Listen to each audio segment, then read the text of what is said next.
Notre Père éternel, toi qui as tout créé, Dieu tout-puissant, c'est par ton Saint-Esprit que Jésus fut conçu, Christ notre Sauveur. Oui, je crois.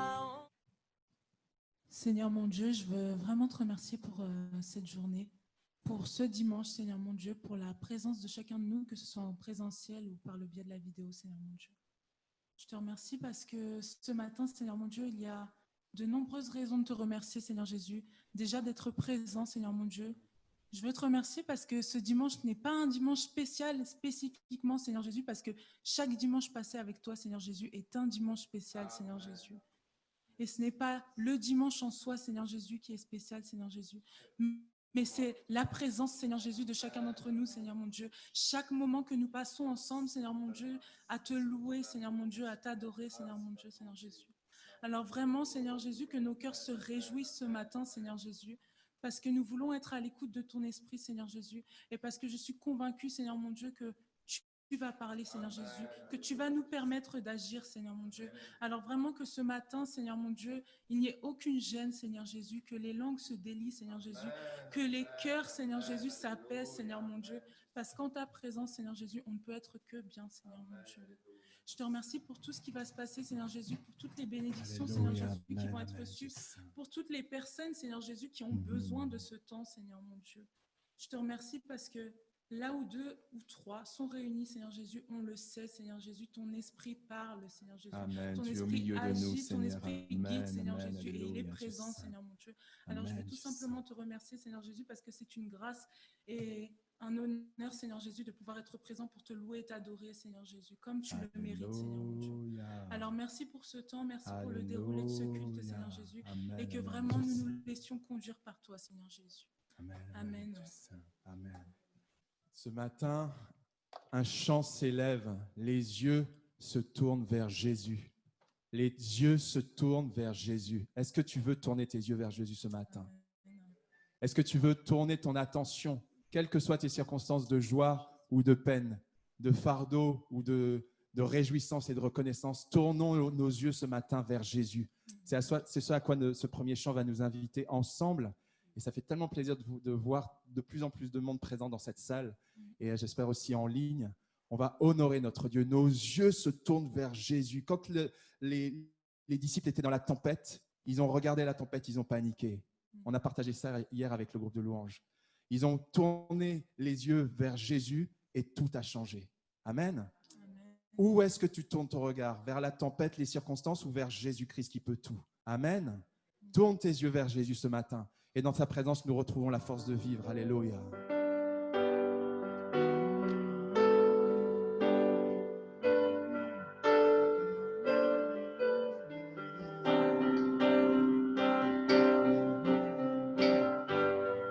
Un chant s'élève. Un chant s'élève, les yeux se tournent vers toi, se tournent vers toi. L'espoir renaît, les cœurs soupirent après toi. Oui, après toi. En te voyant, nous retrouvons la force de vie. Quand nous sommes en ta présence, nos craintes fuient. Laisse-moi prier. Hosanna, Hosanna, tu es le roi, le sauveur. À toi la gloire et l'honneur. Hosanna, Hosanna, nous t'appelons parmi nous. Sois le bienvenu, oh Jésus. Entends le son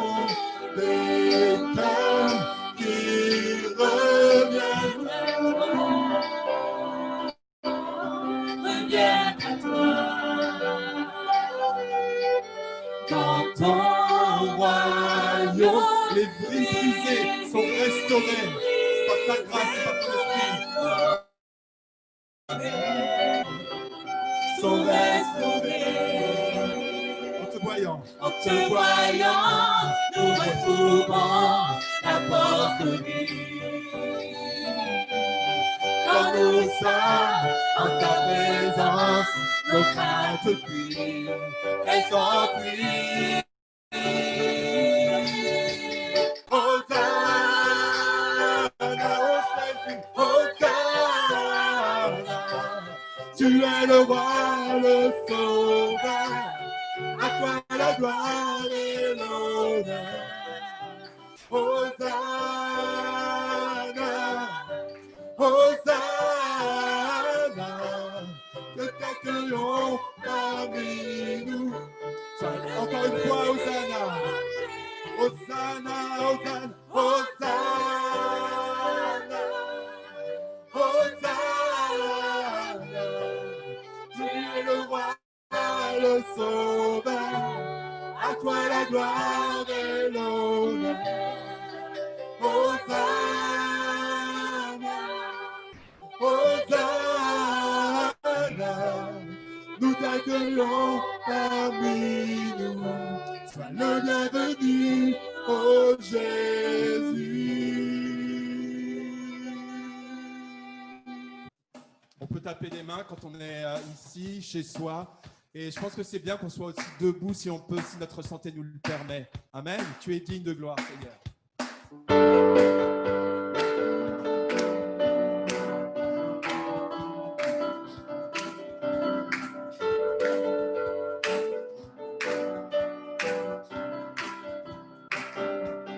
Tu me connais. Tu me connais par mon nom, me conduis dans ta maison. Je veux m'approcher pour te rencontrer, tout en moi veut chanter. La beauté de ton regard, car animé mon espoir. Tu m'as tant aimé, tu m'as pardonné, tout en moi veut crier. Tu es digne de gloire et de recevoir la louange et l'honneur de nos cœurs.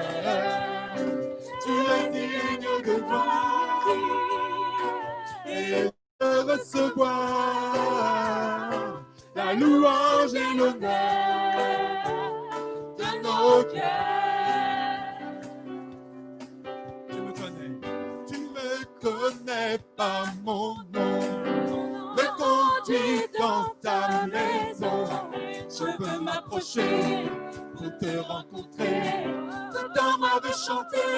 Tout le maître veut chanter, Seigneur. La beauté de ton regard, car animé mon espoir. Tu m'as tant aimé, Tu as donné ta vie pour moi, Seigneur. tout en moi veut crier. Tu es digne de gloire et de recevoir la louange et l'honneur de nos cœurs. Tu es digne de gloire et de recevoir la louange et l'honneur de nos cœurs.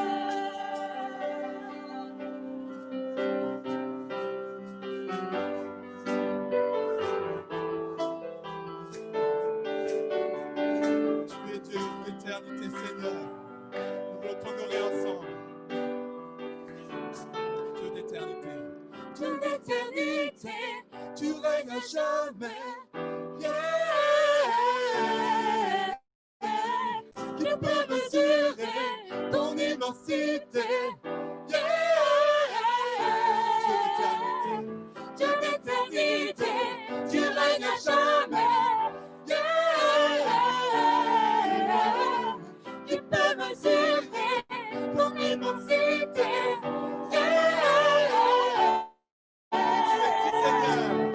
Tu es digne de gloire et de recevoir louange et l'honneur de nos cœurs.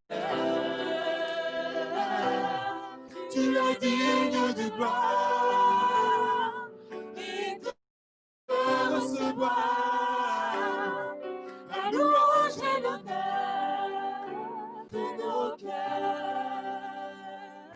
Nous proposer, c'est qu'on partage nos dîmes et nos offrandes qui sont aussi une adoration pour celles et ceux qui sont présentes.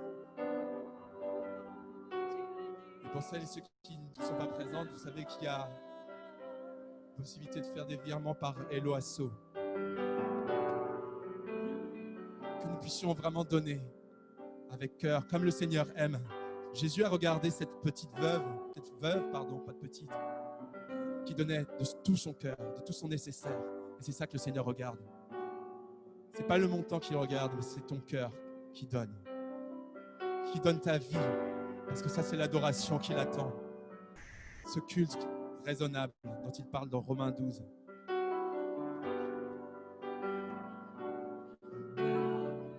Tu es digne de gloire, encore une dernière fois. Tu es digne de gloire et de recevoir la louange et l'honneur de nos cœurs. C'est nos cœurs que tu attends, Seigneur. Tu es digne de gloire et de recevoir la louange et l'honneur de nos cœurs.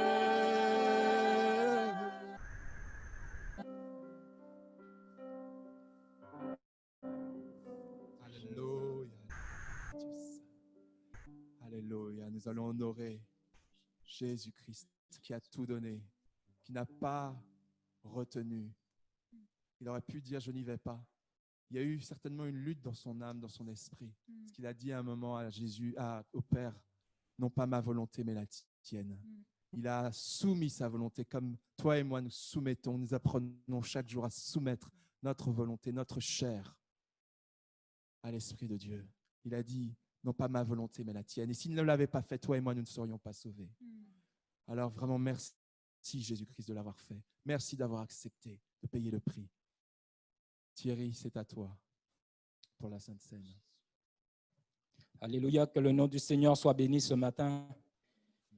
Qu'il est bon d'être ensemble, c'est vrai, il y a de la joie de se retrouver, de voir certains, comme je dis, en chair et en os, que sur les écrans. Au moins là, ce n'est pas du virtuel, on peut vraiment vous voir et ça fait plaisir. Et je crois qu'il est temps qu'on prie pour que ce virus s'arrête et qu'on puisse être tous ensemble pour pouvoir célébrer notre Dieu ensemble, pour pouvoir l'adorer parce qu'il est merveilleux. Il est merveilleux, notre Dieu, parce qu'il fait des grandes choses. Et ce matin, pour introduire la Sainte Seine, je veux vous poser une question, mais vous répondrez dans votre cœur. À quoi ressemble Dieu? C'est une question que beaucoup se posent. À quoi ressemble Dieu? Eh bien, dans la Bible, il est dit, dans Jean 1, verset 14, « Et la parole a été faite chair, elle a habité parmi nous, pleine de grâce et de vérité. Et nous avons contemplé sa gloire, une gloire comme la gloire du Fils unique venu du Père. » Et plus loin, dans Hébreux 1, verset 3, il nous est dit, « Le Fils est le reflet de sa gloire et l'expression de sa personne. Il soutient tout par sa parole puissante. Après avoir accompli au travers de lui-même la purification de nos péchés, il est assis à la droite de la majesté divine dans les lieux très hauts. » Tenté, Dieu a révélé la sainteté de Dieu. Devant les ténèbres spirituelles, il a usé de l'autorité de Dieu. Confronté à des problèmes relationnels, il a démontré la sagesse de Dieu. Dans sa mort, il a illustré l'amour de Dieu. Nous pouvons dire en Jésus, on voit les attributs de Dieu. Amen.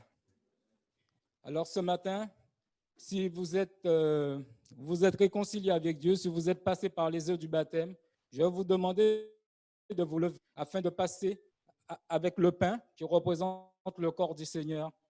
Alors levez-vous. Merci. Il nous est dit,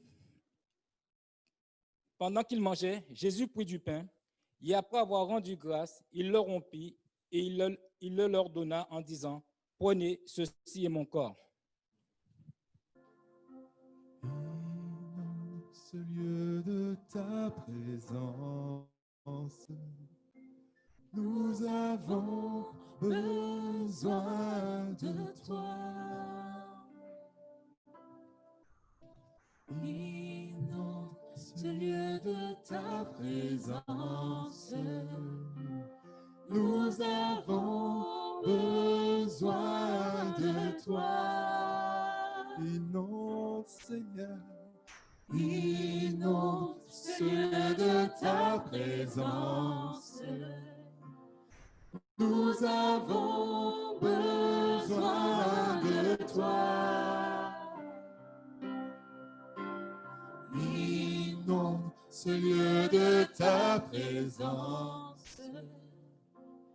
Nous avons besoin de toi. Viens, viens, esprit de révélation, souffle sur nous, souffle sur nous. Viens, esprit de révélation, souffle sur nous, souffle sur nous. Inonde, Seigneur, inonde ce lieu de ta présence. Nous avons besoin de toi. Inonde ce lieu de ta présence. Nous avons besoin de toi. Viens, esprit de révélation, souffle sur nous, souffle sur nous. Viens, esprit de révélation, souffle sur nous, souffle sur nous. Nous avons besoin de toi. Nous avons besoin de toi en cet instant. Seigneur, sois le centre de nos vies. Dans moi s'élève un chant, une mélodie, témoignant de ta grâce infinie. Seigneur, ce lieu de ta présence. Inonde, sature de ta présence ce lieu, Dieu saint. Inonde nos vies de ta présence, Seigneur. Inonde nos cœurs de ta présence, Seigneur, Dieu vivant. C'est ta présence que nous recherchons, Dieu vivant. Inonde ce lieu de ta présence. Nous voulons être à tes pieds toujours et encore, Seigneur. Besoin de toi. Viens, Esprit. Viens, Esprit de révélation, souffle sur nous, souffle sur nous. Viens, Esprit de révélation, souffle sur nous, souffle sur nous.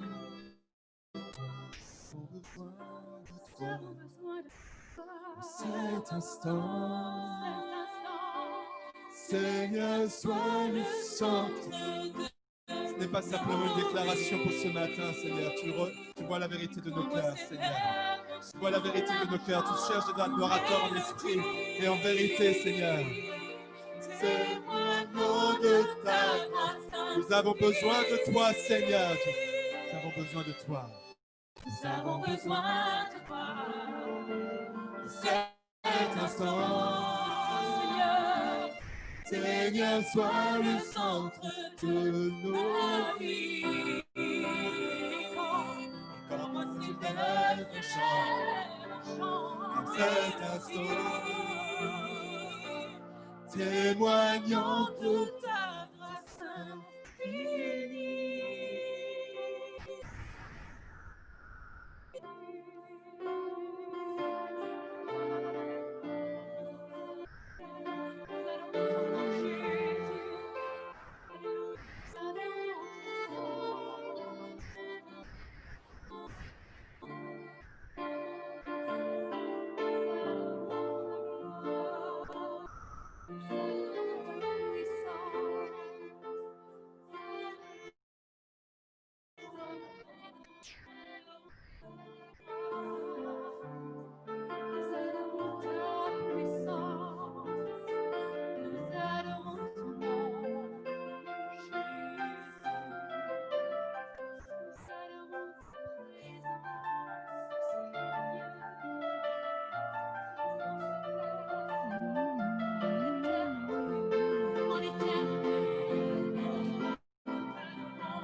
Viens, esprit de révélation. Viens, esprit de révélation.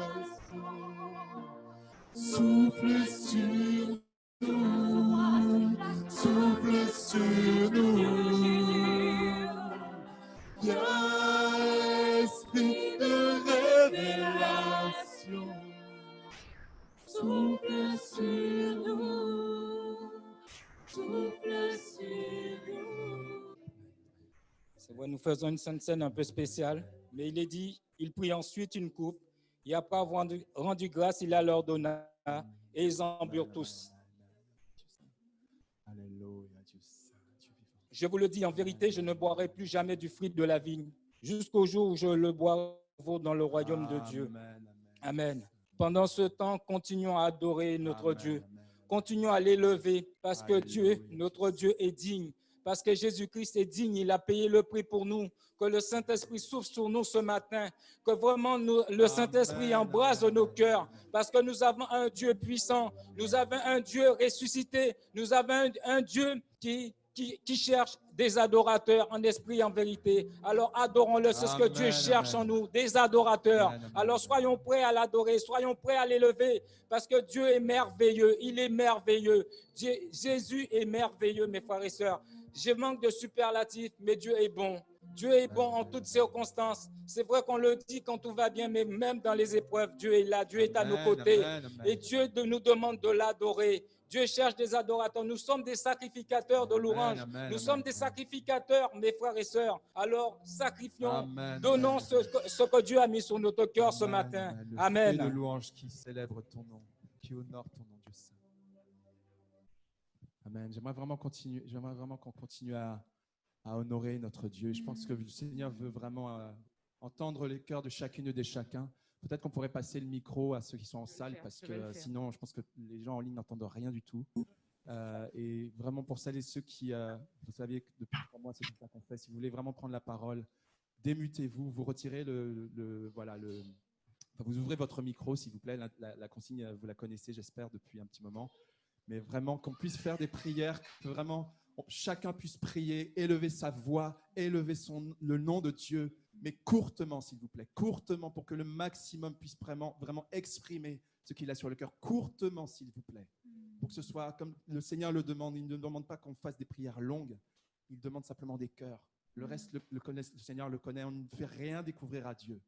Dieu connaît déjà toutes choses avant qu'on ouvre la bouche, courtement, pour que le maximum puisse vraiment honorer son Dieu ce matin.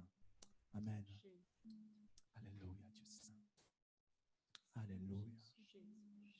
Oh, tu es, Seigneur mon Dieu, il y aurait tellement de choses à dire, mais je veux simplement t'honorer, te bénir avec mes frères et sœurs.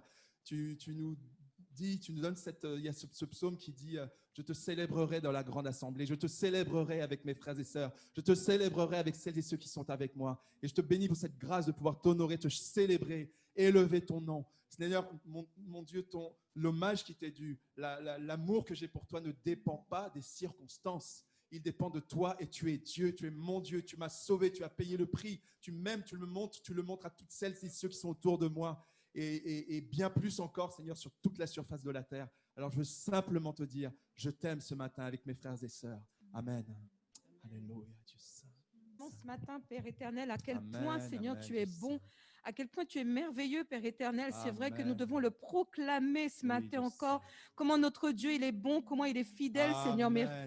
Père Alléluia, éternel. Dieu saint. C'est vrai que nous ne méritons rien, mais nous te disons, Seigneur, tout simplement encore ce matin, que nous voulons te dire encore tout notre amour, Seigneur. Je veux vraiment te dire que je t'aime, Dieu Tout-Puissant, Papa, mon Dieu. Amen, Malgré amen, les épreuves, amen, les Dieu saint. difficultés, Seigneur, tu es à côté de moi, tu es à côté de chacun de tes enfants, Papa, parce que tu es un Dieu qui est fidèle. Oui. Alors, sois élevé, Père éternel, sois Amen. glorifié, Dieu de Oui. gloire, Dieu Oui, d'amour, Dieu saint, amen. Dieu vivant, Dieu puissant, Papa. Ce Amen, matin amen, encore, amen. souffle sur nous, Seigneur, souffle, Papa. Amen, amen, Souffle ce amen, vent d'amour, ce amen, vent amen, puissant sur nous ce matin, alléluia. car nous avons besoin de toi. À toi soit Amen, toute Dieu gloire, en Père, au nom de Jésus. Amen. Amen.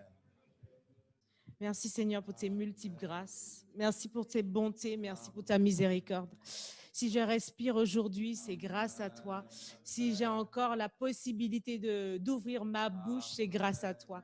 Merci parce que tu es ma vie, tu es mon souffle, tu es ma respiration. Tu es ma raison d'être.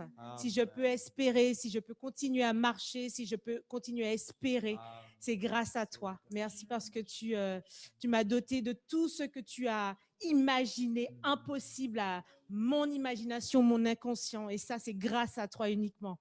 Merci parce que tu es merveilleux, tu es tout puissant. Je ne vais jamais pouvoir comprendre tout ce que tu veux pour moi, tout ce que tu as imaginé pour moi, mais je peux savoir une seule chose, c'est que tu m'aimes au-delà de ce que je pourrais recevoir sur cette terre. Tu m'aimes d'une façon tellement individuelle que je peux me sentir exceptionnelle grâce à cela. Alors je t'aime, je t'adore, je t'exalte. J'ouvre ma bouche aujourd'hui comme je veux ouvrir ma bouche demain parce que tu es Dieu. À toi toute la gloire et l'honneur en ton nom. Amen. Je t'exalterai, je t'exalterai.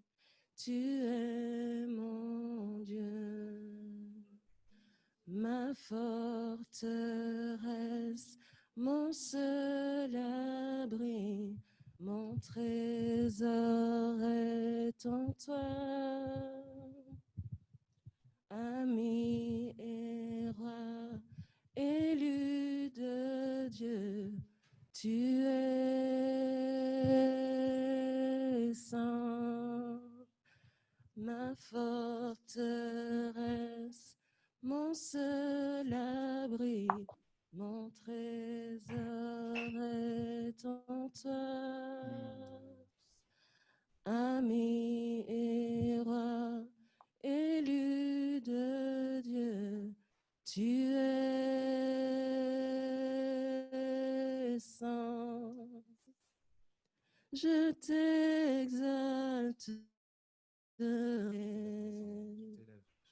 je t'exalterai, je t'exalterai.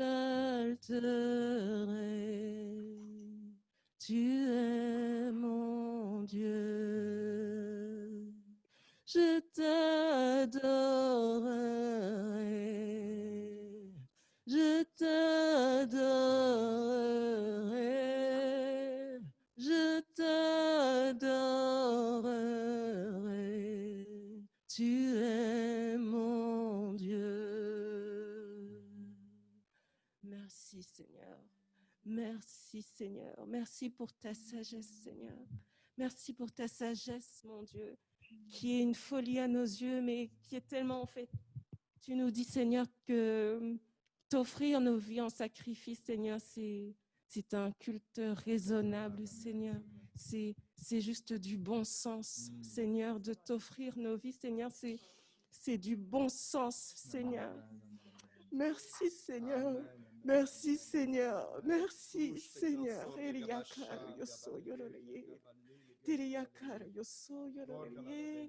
Que ta parole soit gravée dans nos cœurs, Seigneur. Que ta parole, lui, soit gravée dans nos cœurs, Seigneur. Soyons conduits par toi et par toi seul, par ton Saint-Esprit, Seigneur, par ton esprit de sagesse, Seigneur, ton esprit de grâce, Seigneur. C'est ça le bon sens, Seigneur. C'est ça le bon sens, Seigneur. Et si c'est une folie aux yeux des hommes, Seigneur, alors soyons fous pour toi, Seigneur. À toi soit toute la gloire, mon Dieu. Que faire donc, frères et sœurs, lorsque vous vous réunissez? Chacun de vous peut apporter un cantique, un enseignement, une révélation, une langue ou une interprétation. Que tout se fasse pour l'édification. Y en a-t-il qui parlent en langue? Que 2 ou 3 au plus parlent, chacun à son tour, et que quelqu'un interprète. S'il n'y a pas d'interprète, qu'on se taise dans l'Église et qu'on parle à soi-même et à Dieu. Quant aux prophètes, que 2 ou 3 parlent et que les autres évaluent leur message. Et si un autre membre de l'assistance a une révélation, que le premier se taise. En effet, vous pouvez tous prophétiser l'un après l'autre afin que tous soient instruits et que tous soient encouragés. L'esprit des prophètes est soumis aux prophètes, car Dieu n'est pas un Dieu de désordre, mais de paix.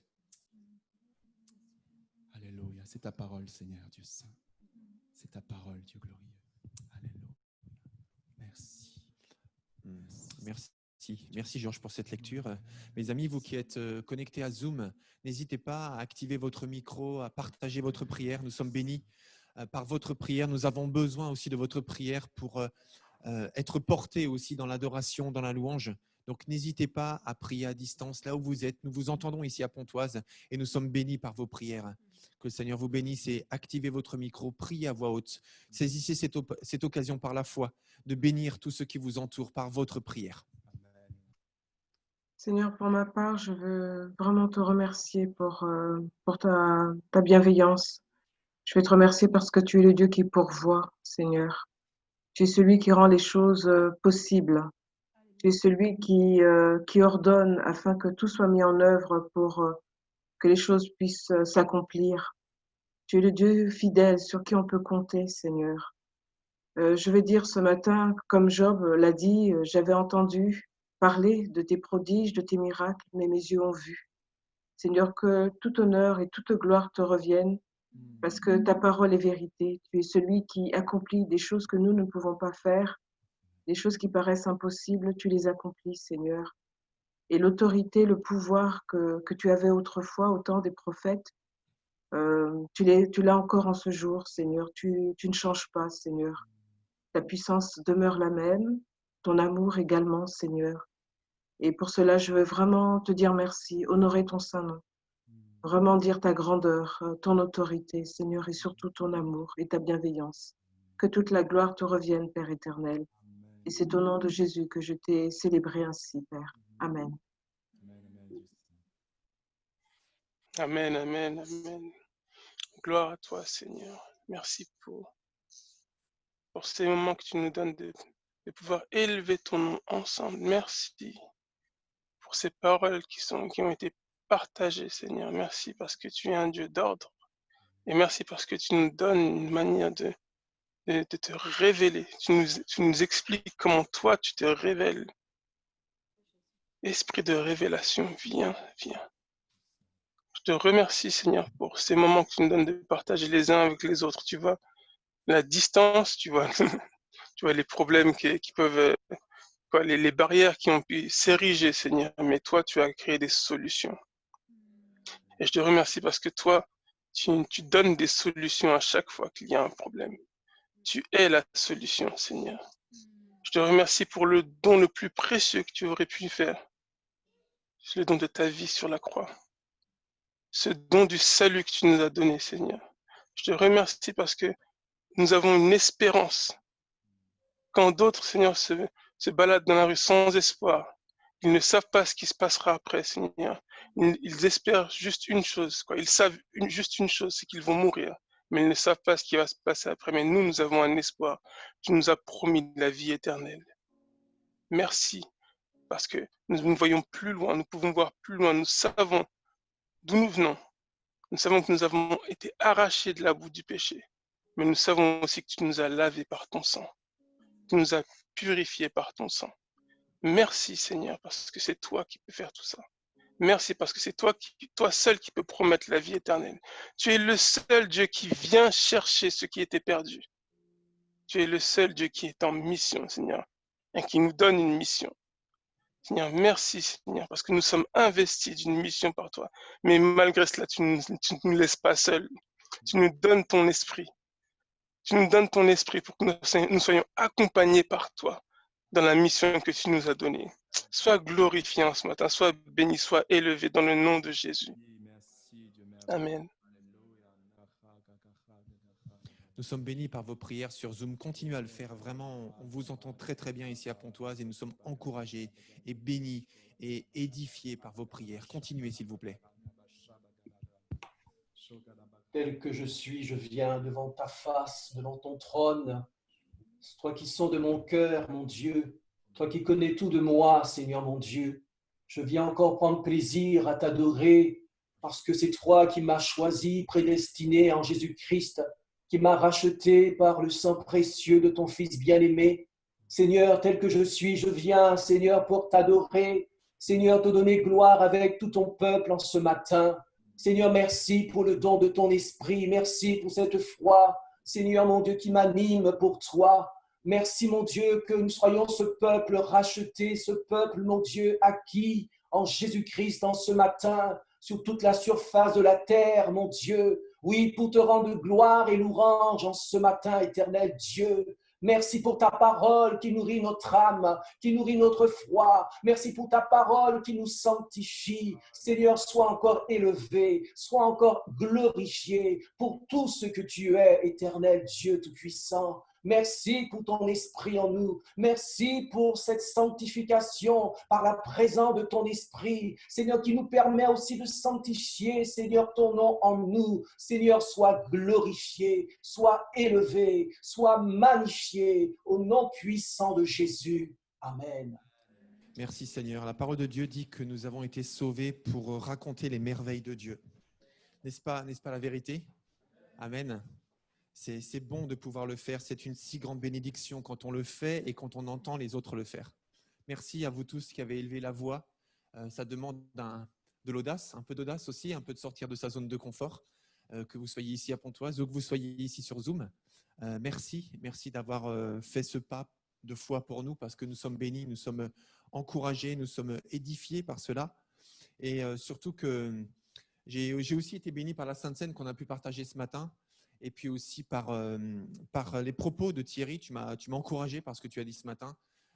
Tu disais que ça fait du bien de se retrouver en chair et en os pour ceux qui ont pu venir.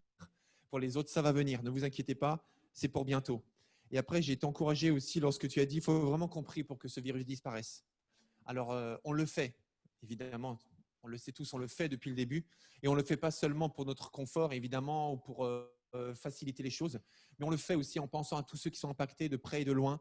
Dans leur famille, dans leur santé, aussi pour l'économie de notre pays, du monde entier.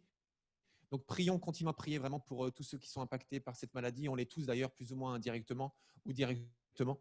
Donc, je propose simplement de prendre quelques instants et j'aimerais prier pour que le Seigneur bénisse la France, bénisse l'Europe, le monde entier et chasse ce virus au nom puissant de Jésus. Père éternel, ensemble, en tant que frères et sœurs, en tant que communauté chrétienne, ici à Pontoise, mais partout dans la région, partout en France et partout dans le monde, les chrétiens se réunissent, font des jeûnes et de la prière pour pouvoir intercéder afin que tu libères, Seigneur, nos pays, Seigneur, nos familles, nos régions de ce virus. Te prions, Seigneur, que tu neutralises totalement l'impact de ce virus afin que nous puissions avoir une vie normale, mais non seulement normale, mais que nous puissions aussi nous poser les bonnes questions. Seigneur, que nous continuons à saisir ces occasions dans ces temps particuliers pour retrouver le sens de l'essentiel. Seigneur, dans ce temps de déconfinement et après, lorsque les choses reprendront leur cours normalement, nous ne voulons pas oublier l'essentiel. Nous ne voulons pas oublier ce que nous avons appris et ce que nous apprenons encore dans ces moments où nous sommes remis en question, dans ces moments où nous sommes chamboulés dans notre gestion des priorités et aussi dans nos relations et aussi dans nos préoccupations spirituelles et aussi par rapport à l'au-delà, Seigneur. Te prions de continuer ton œuvre. Saint-Esprit de Dieu, nous te prions de continuer à te manifester dans nos cœurs, dans le cœur de nos proches, dans le cœur de toute l'humanité, afin que chacun puisse se tourner vers son Créateur et que chacun puisse se réconcilier aussi avec son Dieu. Merci mon Dieu aussi pour la prédication de ce matin et cette série de prédications sur la grâce. Jésus-Christ, merci parce que tu nous accueilles et merci parce que tu n'es pas venu pour condamner le monde. Et nous refusons toutes les paroles de condamnation prononcées sur l'humanité et nous accueillons au contraire ces paroles de salut, ces paroles d'accueil, ces paroles de bénédiction, de grâce que tu déverses sur l'humanité. Et aujourd'hui, plus que jamais, tu appelles chaque personne à se tourner vers toi et tu l'accueilles avec bienveillance, avec amour et avec passion. Toi qui nous as donné la vie pour que nous vivions et que nous vivions dans l'abondance. Alors merci de continuer à déverser ce message de grâce, ce message de bénédiction et de salut en toi, Jésus-Christ, qui a rendu cela possible. Tu nous réconcilies avec le Père. Alors bienvenue Jésus, bienvenue Père éternel et bienvenue Saint-Esprit de Dieu. Amen. Amen. Est-ce qu'on peut rendre gloire à Dieu? Merci. Amen. Ici à Pontoise, chez vous aussi, là où vous êtes, rendons gloire à Dieu parce que le Seigneur est bon. Amen. Et c'est ce que nous voulons. Il y a aussi beaucoup de gens qui annonce beaucoup de malheurs. Les malheurs, on les voit en fait, on ouvre les yeux tout simplement. Mais nous voulons, tant qu'il est possible de le faire, et tant que le Seigneur ne revient pas, le temps de la grâce est encore là. Amen. Le temps de l'accueil, le temps de la bénédiction, le temps de la réconciliation est encore présent. Et donc, c'est ça qu'on veut annoncer et c'est ça que nous voulons vivre. Ma grâce te suffit. C'est ça la série que nous allons commencer aujourd'hui. Ma grâce te suffit. Je ne sais pas si vous avez vu la vidéo que j'ai faite simplement pour introduire cette série. Le Seigneur m'a vraiment parlé lorsque je priais, Seigneur, parle-moi pour cet été, pour ce dimanche, en l'occurrence, c'est-à-dire aujourd'hui. Et puis pour les prochains dimanches, parle-moi. Qu'est-ce que tu veux dire à nous qui sommes de cette communauté chrétienne, mais aussi à tous ceux qui se connectent par Zoom ou sur YouTube pour écouter ce message. Seigneur, qu'est-ce que tu veux nous dire? Et cette parole se répétait sans arrêt dans mon cœur, ce verset qu'on va lire. Ma grâce te suffit. Ma grâce te suffit. Je vous invite à prendre d'ailleurs une Bible ou un texte biblique dans une application et on va lire ensemble 2 Corinthiens chapitre 12, versets 7 à 9. 2 Corinthiens chapitre 12, donc c'est dans le Nouveau Testament de la Bible, donc la partie la plus récente, vers la fin du Nouveau Testament. Eh bien, vous trouverez 2 Corinthiens chapitre 12, versets 7 à 9. Voilà, et pendant que vous cherchez ce texte, comme tous les textes que nous lisons dans la Bible, il est important de se rappeler du contexte. Donc le contexte, eh bien, c'est l'environnement dans lequel ces paroles ont été prononcées. Parce que les paroles ne tombent pas comme ça de nulle part, mais elles sont dites par quelqu'un pour un auditoire particulier et à un moment particulier. Et dans 2 Corinthiens, donc c'est une lettre qui a été écrite par l'apôtre Paul, il écrit 1 Corinthiens, 2 Corinthiens et des tas d'autres lettres. Eh bien, juste pour prendre le contexte un peu avant, dans le chapitre 10 de 2 Corinthiens, eh bien, nous voyons Paul qui parle de son autorité en tant qu'apôtre, pour rappeler que ce qu'il dit, il ne le dit pas simplement de façon spontanée comme un simple ami, mais il a une autorité apostolique que Dieu lui a donnée pour parler au nom de Dieu. Donc, il explique en fait son autorité en tant qu'apôtre au chapitre 10, bien qu'il n'était pas l'un des 12 qui a entouré Jésus lorsqu'il enseignait et lorsqu'il prêchait et lorsqu'il guérissait, etc. Donc, il est venu un peu plus tard, mais Dieu lui a donné cette autorité d'apôtre et il y a des tas de critères qui le démontrent. Bon, on ne va pas développer ça, mais lisez le chapitre 10. Au chapitre 11, Paul met en garde contre les faux apôtres, justement. Contre les faux apôtres, et il parle lui-même d'ailleurs des nombreux voyages qu'il a accomplis, dans lesquels sa vie était en péril de nombreuses fois. Et aussi, il parle de toutes les fois où Dieu l'a délivré avec puissance et il a manifesté sa fidélité, sa bonté envers lui, et il l'a finalement gardé malgré les périls qu'il a dû affronter parce qu'il a été en danger de nombreuses fois. Ça, c'est le chapitre 11.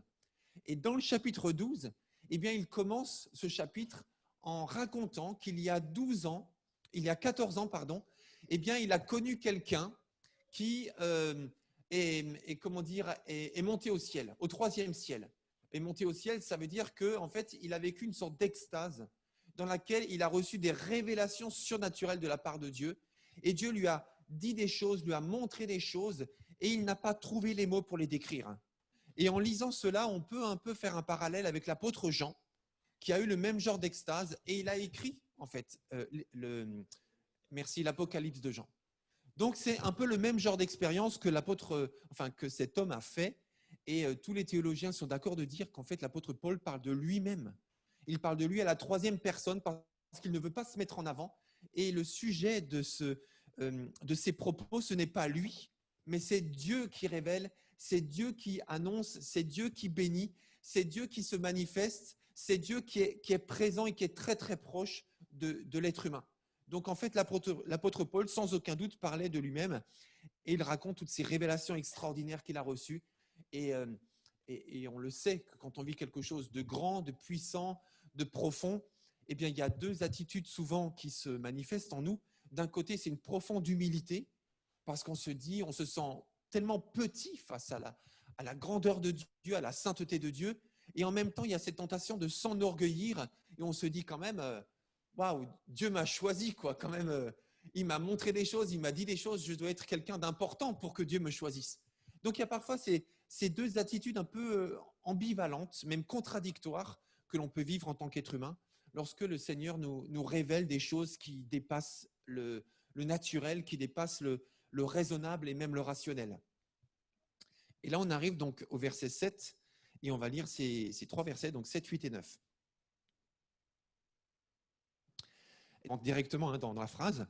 D'ailleurs, parce que ces révélations, donc rappelez-vous, ces temps d'extase que Paul a vécu, eh bien, il en parle et il dit d'ailleurs, parce que ces révélations étaient extraordinaires, pour me garder de l'orgueil, Dieu m'a imposé une épreuve telle une écharde tourmente mon corps.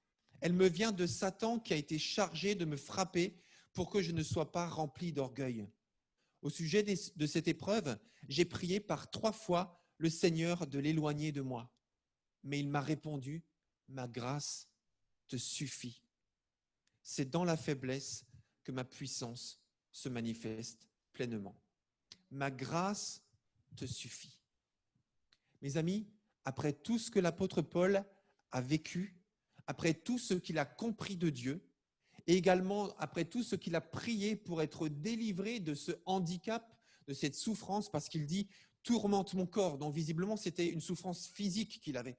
On ne sait pas exactement ce que c'est. Voilà, encore une fois, les théologiens ont débattu et débattront. Certains ont dit qu'il était atteint de cécité, d'autres ont dit qu'il était bossu. Bref, il avait des différents problèmes possibles, mais en fait, ce n'est pas tellement important de savoir ce qu'il avait. En tout cas, il souffrait dans son corps et il intercédait. Lui qui a guéri des malades, lui qui a même ressuscité des morts, l'apôtre Paul au nom de Jésus, eh bien, il souffrait dans sa chair et il priait et il intercédait. Et Dieu a intervenu de nombreuses fois avec puissance dans sa vie, mais cette fois-ci, il lui dit « ma grâce te suffit ». Tu n'as pas besoin de plus en fait. Tu n'as pas besoin d'autre chose que de ma grâce. Mes amis, que vous soyez chrétiens ou non, convaincus par Jésus, par son existence, par son amour, par sa fidélité, ou au contraire remplis de doutes, ou simplement en recherche, nous avons tous besoin de découvrir ce qu'est la grâce de Dieu en Jésus-Christ. Alors pour tous ceux qui sont chrétiens, déjà baptisés, ce qui représente beaucoup de gens ici ou ailleurs, eh bien vous vous dites, oui, mais je connais déjà la grâce, c'est pour ça que je me suis tourné vers Jésus. Je connais la grâce, c'est pour ça que je me suis fait baptiser, donc je sais ce qu'est la grâce. Et pourtant, mes amis, nous faisons si souvent fausse route sur le sujet de la grâce de Dieu. De par notre compréhension forcément limitée en tant qu'être humain, et aussi de par notre propre nature, au départ si loin de cette grâce de Dieu, eh bien même si on l'a compris intellectuellement pendant un moment, ou même si on l'a vécu et on la vit, eh bien en nous, il y a quelque chose qui nous éloigne de cette grâce. Il y a quelque chose qui nous prive de cette grâce de Dieu. Naturellement, il y a quelque chose en nous qui fait revenir dans un mode de vie qui n'est plus le mode de vie de la grâce de Dieu. Et je parle en tant que chrétien aussi, bien sûr. Donc, nous avons besoin de découvrir ce que Jésus veut dire par sa grâce. Amen. Ma grâce te suffit. De quoi parlait-il quand il parlait de cela?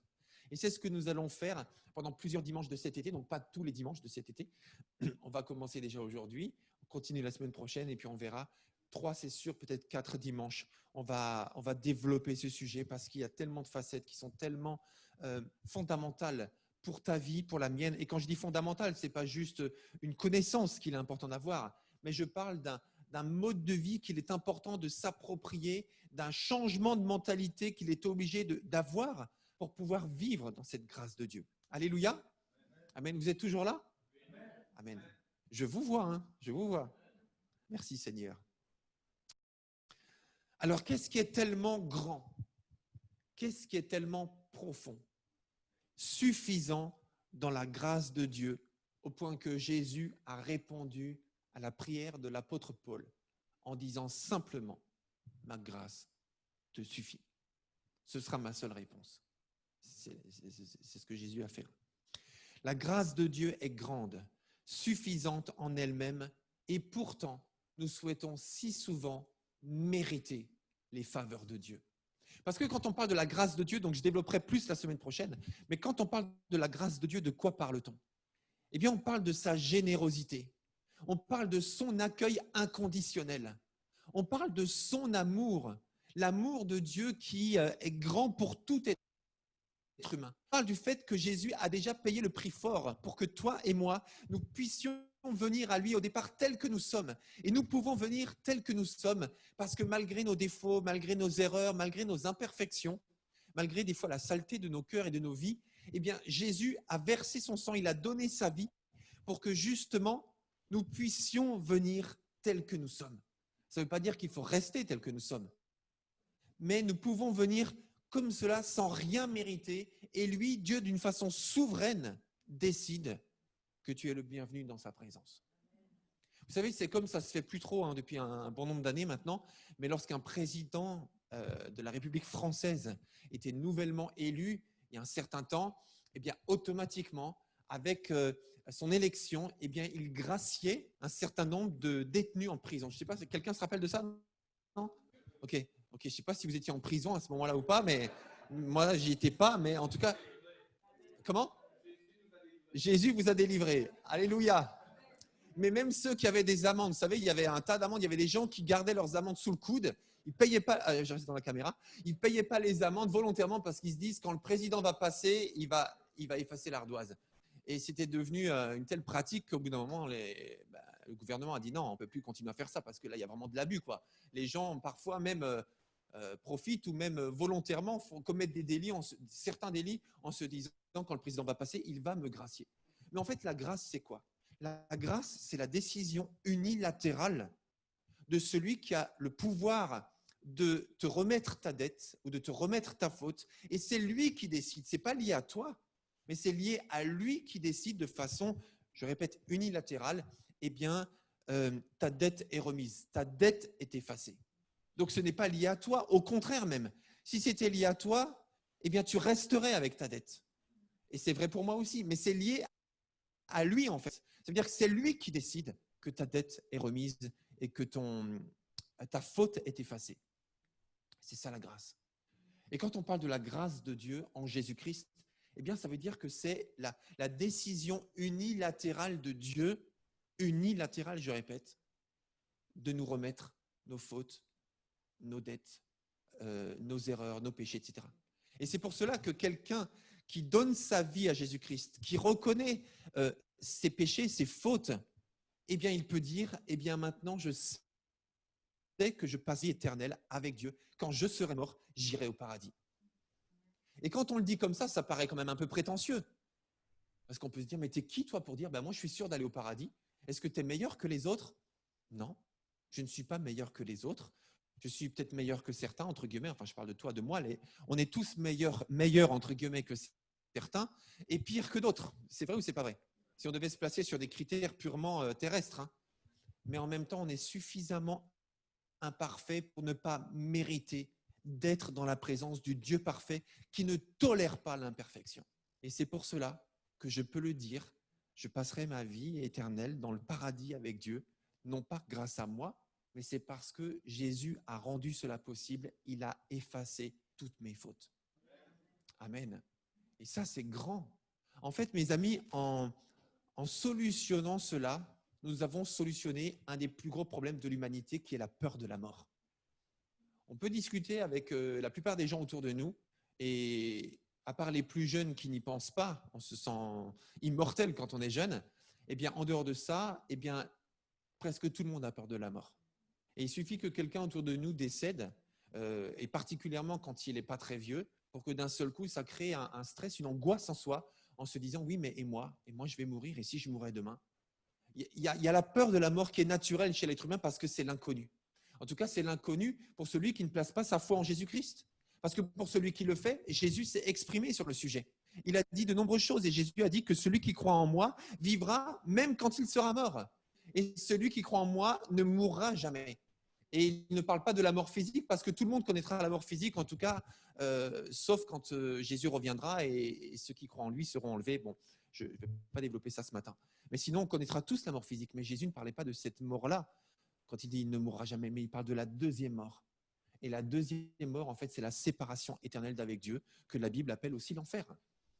Donc, ceux qui sont graciés par Dieu en Jésus-Christ ne connaîtront pas l'enfer, mais connaîtront la vie éternelle dans la présence de Dieu. Amen. Merci Seigneur. Alors, je disais tout à l'heure, La grâce de Dieu est grande, elle est suffisante, sa générosité, elle est suffisante en elle-même, au point que Jésus a pu dire à Paul, « Ma grâce te suffit ». Et pourtant, je répète, nous souhaitons si souvent mériter la faveur de Dieu. Et c'est vrai pour toi, c'est vrai pour moi. Et je vais le développer ce matin, justement. Posons-nous d'abord la question. Si nous voulons mériter la faveur de Dieu, en fait, aux yeux de Dieu, est-ce que bien est suffisamment bien?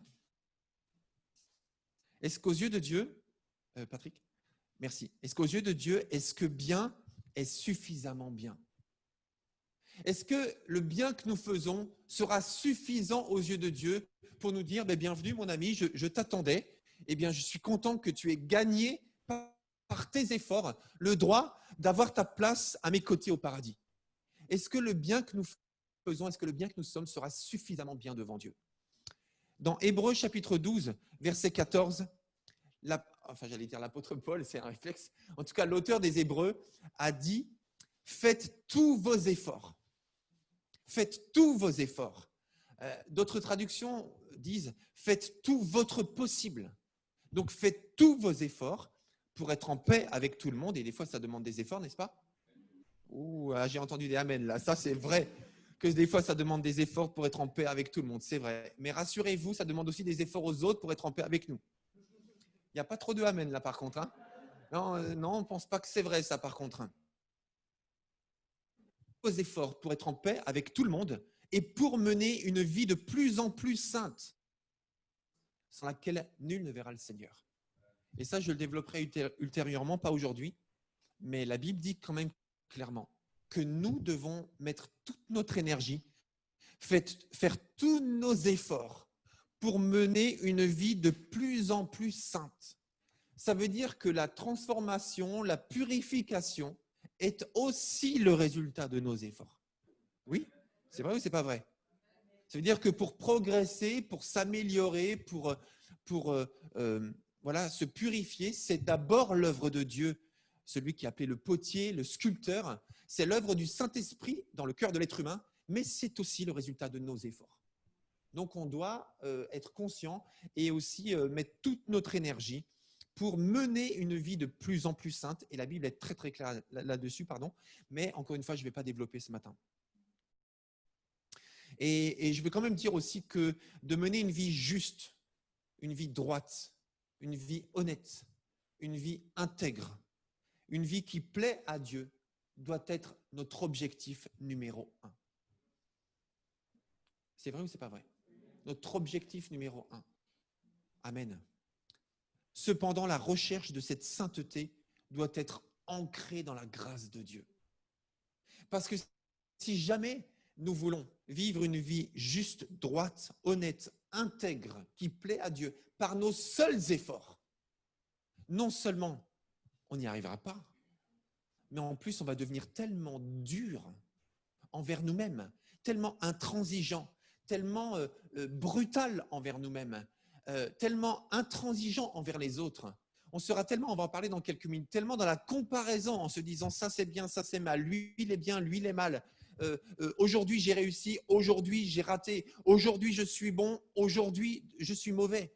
On sera sans cesse dans l'évaluation de nos capacités, de notre justice, de notre propre justice, que notre vie va devenir insupportable pour nous-mêmes et même éventuellement pour les autres. Donc cette recherche de cette sainteté dont parle l'auteur des Hébreux doit être ancrée dans la grâce de Dieu, ancrée dans la bienveillance de Dieu, ancrée dans l'accueil de Jésus-Christ, ancrée dans l'amour de Dieu qui te dit lorsque tu échoues, je t'aime mon fils, je t'aime ma fille et mon amour ne dépend pas de tes performances.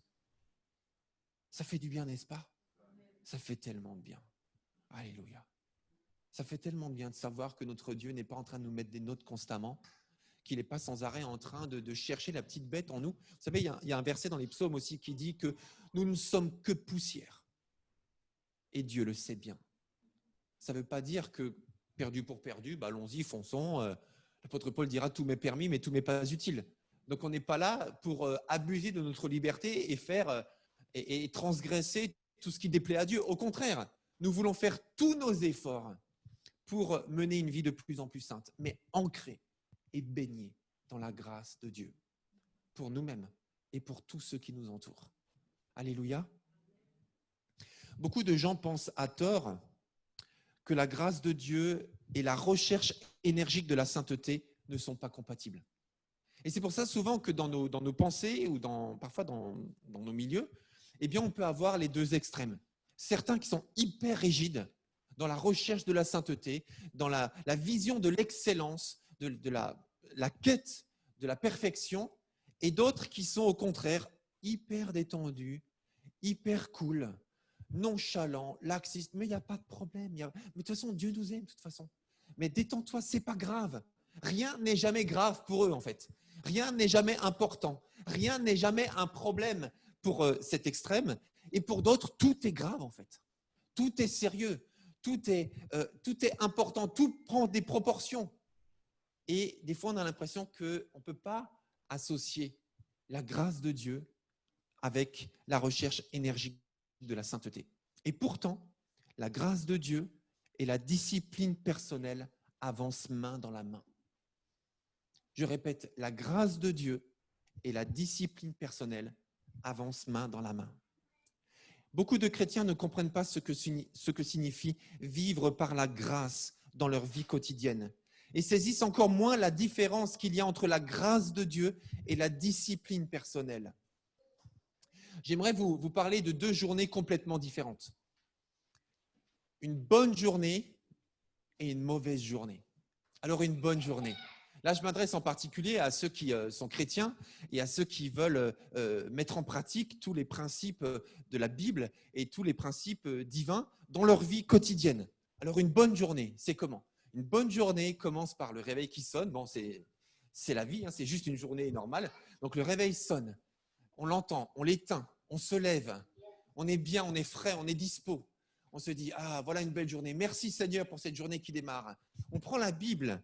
On lit quelques versets, même peut-être un chapitre, puis on prend un temps de qualité dans la présence de Dieu. Puis on prie pour cette journée qui démarre et on remercie Dieu pour le privilège de pouvoir respirer. Et si on a des enfants ou si on a un conjoint, eh bien on lui dit bonjour, on lui fait un grand sourire et puis on lui pose quelques questions et puis on l'encourage pour sa journée. On envoie ses enfants à l'école s'ils sont petits avec un Choco-BN dans leur cartable qu'ils mettent autour du cou, hein, qu'ils portent devant, à l'ancienne. Et puis ensuite, on les envoie à l'école et on leur fait un gros bisou et on leur dit à ce soir. Puis ensuite, on prend les transports. Et dans les transports, merci Seigneur, on a l'occasion de parler de sa foi à quelqu'un qui se trouve juste à côté de soi. Et puis ensuite, on arrive à son travail, tout s'est bien passé. Et puis là, on est au top de notre forme, on donne le meilleur de nous-mêmes. La journée se passe bien. Et puis, on a des bons échanges. À la pause déjeuner, eh bien, on trouve une place, on n'attend pas trop. Et puis, finalement, on arrive à prendre son déjeuner. L'après-midi continue, on rentre chez soi le soir. Et puis, si on est seul ou accompagné, peu importe. Enfin, en tout cas, on passe une bonne soirée. Et puis là, on remercie Dieu pour cette journée bien remplie, mais merci Seigneur parce que tout s'est bien passé et puis on a été bon, quoi. Donc ça, c'est une bonne journée. On a été à la hauteur de nos objectifs. Puis il y a la mauvaise journée.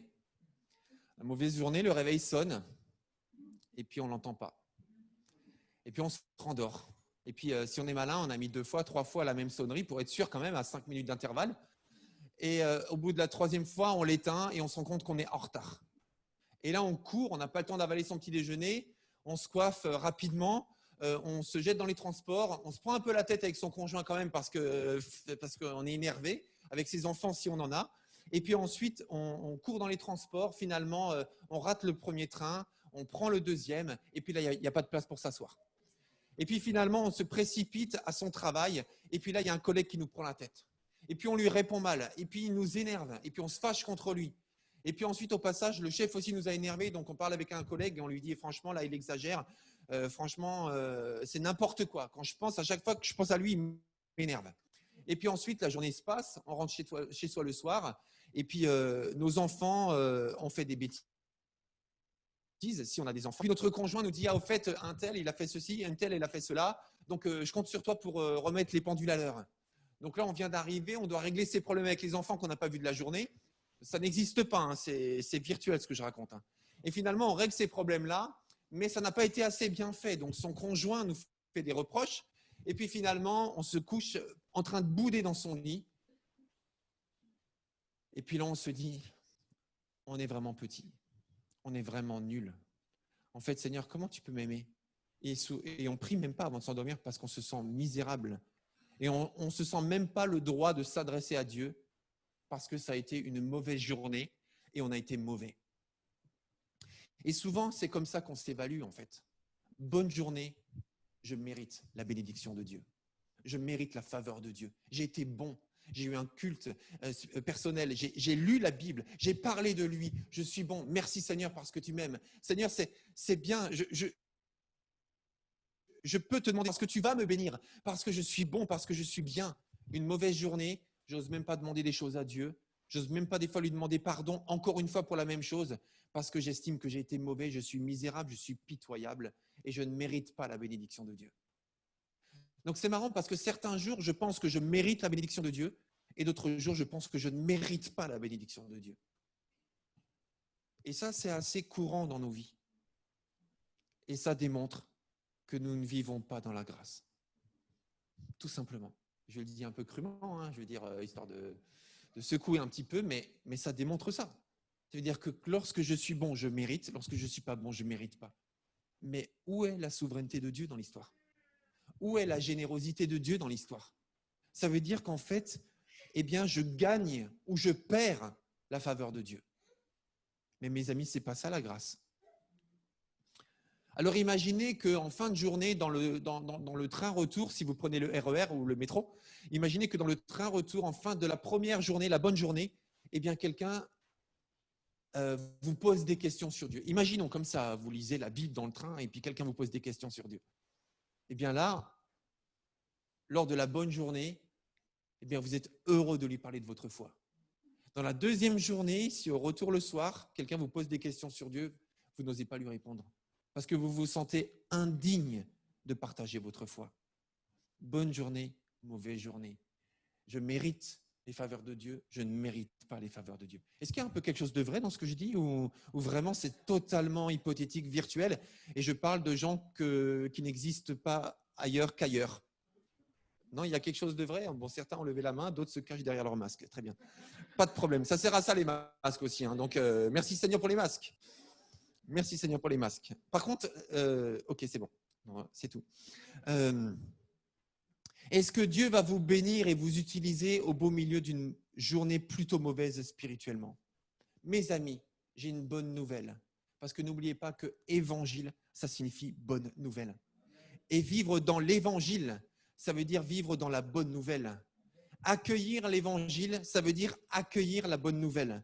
Eh bien, la bonne nouvelle, c'est que la fidélité de Dieu ne dépend pas de tes performances. Amen. La fidélité de Dieu ne dépend pas de tes performances. Quoi que nous voulions bien l'admettre, nous pensons souvent que la bénédiction de Dieu est dépendante de nos performances. Je suis bon, merci Seigneur parce que tu me bénis. Je ne suis pas bon, Seigneur, pardonne-moi, je suis misérable. Je suis bon, Dieu me bénira. Je ne suis pas bon, Dieu ne me bénira pas. Parce que je ne suis pas digne, parce que je ne suis pas à la hauteur pour que Dieu me bénisse. Mais je repose la même question. Quand est-ce que bien est suffisamment bien? Quand est-ce que tu peux estimer que tu es suffisamment à la hauteur pour avoir le droit d'exiger la bénédiction de Dieu? Enfin, exiger, le mot est fort, mais en tout cas de t'attendre à ce que automatiquement Dieu te bénisse. Et quand est-ce que tu es suffisamment mauvais, entre guillemets, pour ne pas être au bénéfice de la bénédiction de Dieu? Eh bien, en fait, Jésus a répondu à cette question. Il a lui-même raconté une histoire. Dans Luc chapitre 18, versets 12 à 14. Luc chapitre 18, je vous invite à prendre vos Bibles ou vos textes ou à écouter la lecture.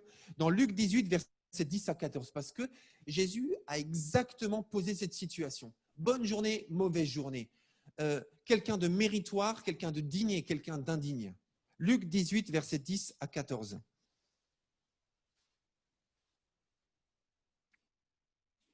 Voilà, je vous laisse le temps de chercher chez vous ou bien dans les transports, parce que certains vont écouter cette prédication dans les transports, justement, ou bien ici à Pontoise. Donc Luc 18, versets 12 à 14. Deux hommes montèrent au temple pour prier. un pharisien et un collecteur d'impôts.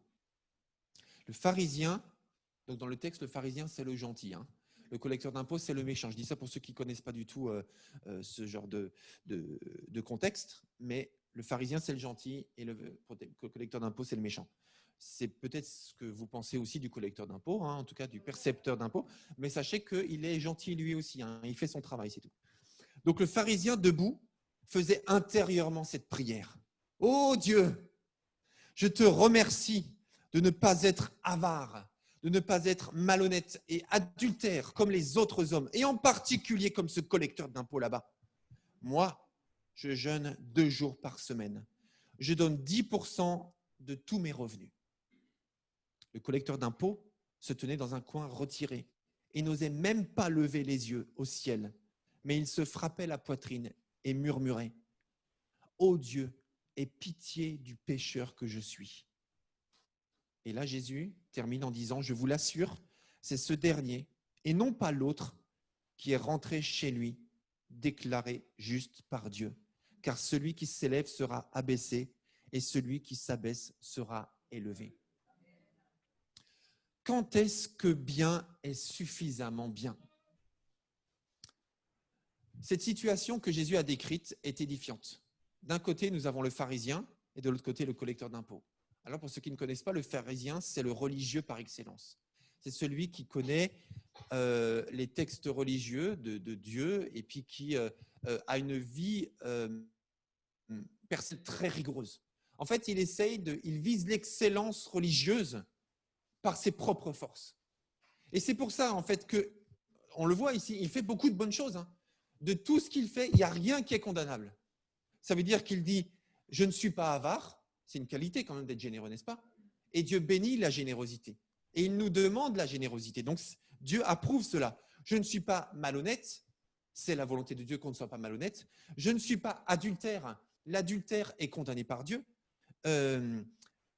Voilà. Je jeûne 2 jours par semaine, merci Seigneur, c'est une qualité. C'est très très bien de jeûner 2 jours par semaine. Et ensuite, je donne 10% de mes revenus. Donc, je donne ma dîme. Merci Seigneur, il donne sa dîme. Donc, tout ce que cet homme fait est bien. En fait, presque fait. Parce que dans son descriptif de qualité spirituelle, de discipline spirituelle, en fait, il commet un gros péché. Enfin, il commet un péché. Et ce péché, c'est de se comparer aux autres. Il dit merci parce que moi, je suis ça, je suis ça, je suis ça, je suis ça. Il ne dit pas grâce à toi, il ne dit pas par ton aide, mais il dit moi, je suis ça, sous-entendu, par mes propres forces. Moi, j'arrive à me discipliner. Moi, je suis suffisamment performant pour jeûner 2 fois par semaine, pour donner 10% de mes revenus, etc. Je ne vais pas tout répéter. Mais par contre, les autres, mais quelle bande d'avares, mais quelle bande d'adultères, de malhonnêtes, indisciplinés, de gens désordonnés, désorganisés, alors que moi, je suis tellement bien. Et d'ailleurs, l'autre, là-bas, il le dit même pas, en fait, il nomme pas son nom, peut-être qu'il ne le connaît pas d'ailleurs. Mais l'autre, le collecteur d'impôts, eh bien, tu vois, moi, je ne suis pas comme lui. Et c'est ça le problème, en fait. C'est que devant Dieu, il est dans sa propre justice et il se compare aux autres qu'il estime inférieurs à lui. Donc, lui est typiquement dans la démarche bonne journée, mauvaise journée. Performance personnelle. Et là, il y a l'autre personne qui, parce que là, le pharisien, il se sent digne d'être béni par Dieu. Parce que moi, je suis quelqu'un de bien. Ne m'appelez plus Superman, appelez-moi Hyperman. Ça, c'est le pharisien. Et de l'autre côté, il y a le collecteur d'impôts. Alors lui, il n'ose même pas lever les yeux au ciel. Lui, il se flagelle quasiment, il se tape la poitrine avec son poing.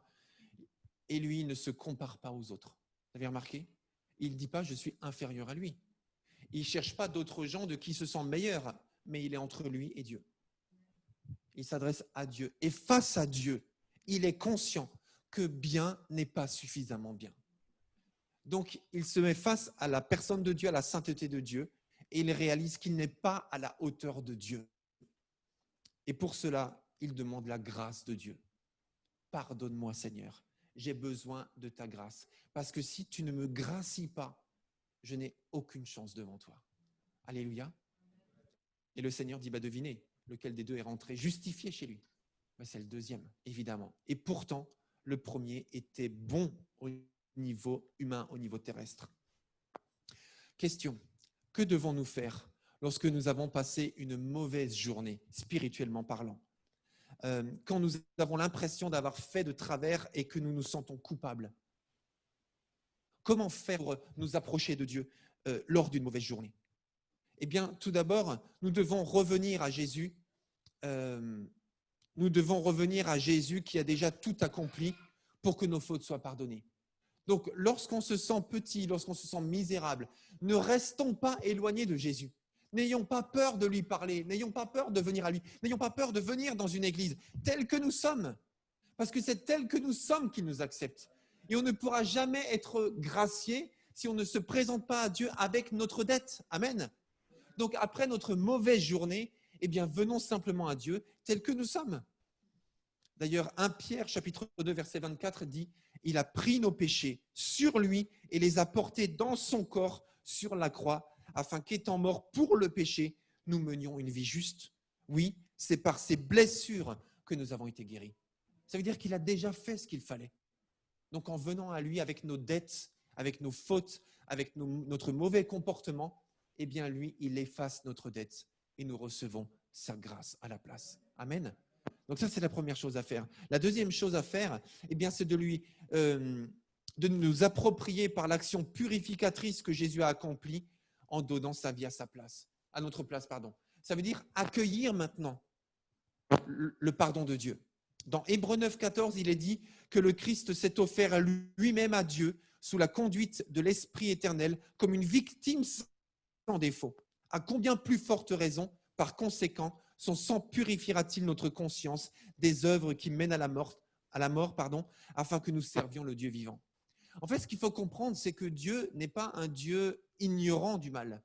Il n'est pas aveugle sur le mal. Mais lorsque nous venons à lui avec nos fautes ou avec notre mauvaise journée et que nous lui demandons pardon, eh bien, il ne peut pas retenir notre dette contre nous parce que quelqu'un a déjà payé le prix pour nous. Vous savez, c'est comme imaginer, vous allez au restaurant et puis vous voulez payer l'addition, mais en fait, quelqu'un est allé voir auparavant le patron du restaurant et a dit, eh bien, lorsque telle personne viendra manger à ce restaurant, eh bien, mettez-le sur ma note à moi.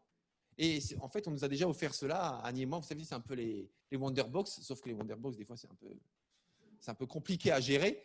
Une fois qu'on est sur place, tout est génial, mais une fois qu'on est sur place, des fois, on se rend compte que finalement, on n'est pas toujours les bienvenus. C'est pas toujours le moment, bref. Mais un jour, en fait, c'était mon frère et sa fiancée à l'époque, où ils étaient déjà mariés, je ne me rappelle plus. En fait, ils nous ont dit, allez dans tel restaurant et dites juste que vous venez de notre part. Et ils vous mettront dans un endroit sympa et prenez ce que vous voulez, c'est nous qui payons. Alors, on arrive dans le restaurant, on dit bonjour, on vient de la part de un tel. Ah oui, oui, bien sûr, venez, suivez-nous. Ils nous ont mis dans un coin sympa, petite table romantique, les bougies, etc. Parce que quelqu'un avait payé pour nous. Et ça veut dire, lorsque tu te présentes à Dieu et que tu lui demandes pardon pour tes fautes, accueille la grâce de Dieu. Parce que Jésus a déjà payé pour que toutes tes fautes soient effacées. Amen. Et ensuite, bien, reconnais que Jésus te déclare juste. Si quelqu'un n'accomplit pas d'œuvre, mais place sa confiance en Dieu qui déclare juste les pécheurs, tous ceux qui commettent des fautes, ça veut dire nous tous, eh bien Dieu le déclare juste en portant sa foi à son crédit. Ça veut dire que si je m'attache à ce que Jésus a fait pour moi et que je crois que c'est suffisant, eh bien Dieu me déclare juste. Donc je suis justifié. Et quand la Bible parle des justes, en fait, ça ne veut pas dire des gens parfaits, mais il parle de ceux qui ont été reconnus justes devant Dieu à cause de l'œuvre de Jésus-Christ lorsqu'il a donné sa vie à notre place. Amen. Et enfin, pour finir, malgré mes erreurs, donc lorsque je viens à Dieu après une mauvaise journée, malgré mes erreurs et mes manquements, mes imperfections, gloire à Jésus, parce que maintenant, donc, il n'y a plus de condamnation pour ceux qui sont unis à Jésus-Christ. Amen. Donc, tu peux te coucher. Oui, on peut applaudir le Seigneur, on peut le faire, même chez vous. Vous pouvez le faire. Il n'y a plus de condamnation pour ceux qui sont en Jésus-Christ. Mais tu te rends compte, après une mauvaise journée, tu peux te coucher tranquillement. Tout s'est mal passé, imaginons, mais tu n'es plus condamné. Tu peux dormir tranquille, il n'y a plus de problème. Tu n'es pas obligé de t'embrouiller avec les autres parce que ce n'est pas la peine de faire payer aux autres tes problèmes, parce que tu n'as plus de problème. Quelqu'un a payé pour toi. Il n'y a plus de condamnation. Et ça, c'est la grâce. Amen. Il s'agit bien sûr de ne pas être laxiste face à tous nos défauts ou nos manquements, mais plutôt de dire, et j'aimerais vous mettre cette citation de Jerry Bridges, qui a écrit un livre formidable que je vous recommande, et une partie du contenu de ma série est inspirée de ce livre qui s'appelle « À l'école de la grâce ». Ce livre, c'est un bijou, c'est un trésor. Je vous l'ai mis dans les livres à recommander l'année dernière en lecture, « À l'école de la grâce », parce que nous sommes en apprentissage de la grâce. La grâce, on ne la reçoit pas une fois pour toutes lors de notre baptême, et tout est acquis dans nos pensées, dans notre mode de vie, mais on grandit dans la grâce de Dieu. Et on apprend à vivre et à appliquer la grâce de Dieu dans nos propres vies et dans la vie de ceux qui nous entourent, à l'école de la grâce. Et l'auteur de ce livre dit « Vos journées les plus mauvaises ne le sont pas au point d'être hors des limites de la grâce de Dieu. Et vos journées les meilleures ne le sont pas au point que vous puissiez vous passer de la grâce de Dieu. » Amen. Est-ce que bien est suffisamment bien? Jacques chapitre 2 verset 10, Jacques dit que celui qui désobéit à un seul commandement de la loi, même s'il obéit à tous les autres, se rend coupable à l'égard de toute la loi. Un seul problème, un seul défaut, une seule mauvaise pensée, un seul acte bien qu'on aurait dû faire, qu'on n'a pas fait, un seul, même si on est bon partout, eh bien, est suffisant pour que bien ne soit pas suffisamment bien. Et ça, c'est le cas de tous les êtres humains. Personne n'est parfait, n'est-ce pas? Personne n'est parfait. Personne. Dieu seul est parfait. Alors, bonne journée ou mauvaise journée, nous avons chaque jour besoin de sa grâce, de son amour, de sa générosité. Car qui que nous sommes, pas une seule fois, nous pourrons nous tenir devant lui, sur les deux pieds de nos performances, et être suffisamment dignes de mériter sa bénédiction. Nous avons besoin de sa grâce. Et c'est justement ça la bonne nouvelle de l'Évangile. C'est que Jésus-Christ a pleinement satisfait à la demande de la justice de Dieu et entièrement payé le prix de la loi transgressée lorsqu'il est mort sur la croix à notre place. Et c'est grâce à cela que l'apôtre Paul a pu écrire « Il a pardonné toutes nos fautes ». Et à cause de cela, Dieu n'est plus notre juge maintenant, il est notre Père céleste. Ça fait toute la différence. Et lorsque nous passerons devant Dieu après notre mort, c'est pas le juge qui va nous accueillir, c'est notre Père. Et rappelez-vous que quand les disciples de Jésus ont demandé à Jésus, « Maître, enseigne-nous comment nous devons prier ». Il a commencé par dire, quand vous priez, dites, « Notre Père qui êtes aux cieux, tu es notre Père ». Et Dieu est souvent présenté comme un Père à tous ceux qui placent sa confiance en lui, envers tous ceux qui placent sa confiance en lui. Donc Dieu n'est plus notre juge, mais il est notre Père céleste. Mes amis, une part importante de la loi de Moïse consistait en la promesse de bénédiction en cas d'obéissance et la promesse de malédiction en cas de désobéissance. Je ne sais pas si vous voyez à quoi je fais allusion, mais dans l'Ancien Testament, dans Deutéronome 28, vous voyez une liste. Si tu obéis à ma loi, voilà toutes les bénédictions qui découleront. Mais si tu désobéis à ma loi, eh bien voilà toutes les malédictions qui arriveront sur toi, sur ta famille, sur ton pays. Et aujourd'hui encore, beaucoup de chrétiens se comportent comme si ce chapitre de Deutéronome 28 était toujours réalité. Aujourd'hui, beaucoup de chrétiens se comportent comme s'ils étaient sous la loi. Voici les bénédictions qui vont suivre si tu obéis, mais par contre, voici toutes les malédictions qui vont suivre si tu désobéis. Beaucoup de chrétiens fonctionnent de la même manière et oublient que cela ne s'applique plus à ceux qui vivent sous la grâce. Parce que Jésus a répondu aux exigences de Dieu. Alors n'oubliez pas, ça ne veut pas dire qu'on peut faire tout et n'importe quoi, parce qu'on doit faire tous nos efforts pour marcher de sainteté en sainteté. Et Paul pourtant dit d'ailleurs que la loi a été comme un gardien chargé de nous conduire au Christ pour que nous soyons déclarés justes devant Dieu, mais par la foi et pas par la loi. La loi ne peut pas justifier qui que ce soit. La loi est trop exigeante pour qu'on puisse y obéir par nos propres forces. On a besoin de Dieu. On a besoin de l'Esprit de Dieu. Et la base pour marcher dans les commandements de Dieu, la base, le socle, c'est la réconciliation avec Dieu en Jésus-Christ. Parce qu'on ne peut même pas commencer cette aventure si au départ, on n'est pas conscient et on ne vit pas dans cet accueil inconditionnel de la part de Dieu. Jésus-Christ a déjà porté les malédictions résultant de notre désobéissance.